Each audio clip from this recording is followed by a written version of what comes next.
আমরা আছি এখন মুর্শিদাবাদে।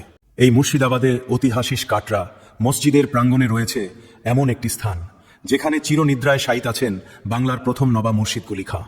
সত্য যে ছালে তার মৃত্যুর পর তার নিজের ইচ্ছা অনুযায়ী তাকে কাটরা মসজিদের সিঁড়ির নিচে সমাধিস্থ করা হয়। ইতিহাস বলে তিনি চেয়েছিলেন মসজিদ প্রবেশের সময় মানুষের পদচারণা তার সমাধির উপর দিয়ে যাক, যাতে মৃত্যুর পরও তিনি নিজেকে একজন সাধারণ মানুষ হিসেবে করেন। আজ প্রায় ৩০০ বছর পরও সেই সমাধি বাংলার নবাবী ইতিহাসের এক গুরুত্বপূর্ণ সাক্ষী হয়ে দাঁড়িয়ে আছে।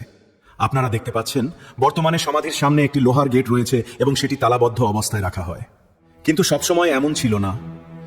একসময় এখানে কোনো গেট ছিল না, কোনো তালাও ছিল না। দর্শনার্থীরা খুব সহজেই সমাধির একেবারে কাছে যেতে পারতেন। স্থানীয়ভাবে একটি প্রচলিত গল্প শোনা যায়, অনেক মানুষ এই সমাধির মাটি সংগ্রহ করে নিয়ে যেতেন, কেউ স্মৃতিচিহ্ন হিসাবে, আবার কেউ বিভিন্ন লোক বিশ্বাস বা টোটকার উদ্দেশ্যে সেই মাটি ব্যবহার করতেন। বছরের পর বছর ধরে এমন ঘটনা ঘটতে থাকায় সমাধির চারপাশের মাটির স্তর ক্ষতিসিক্ত হতে শুরু করে।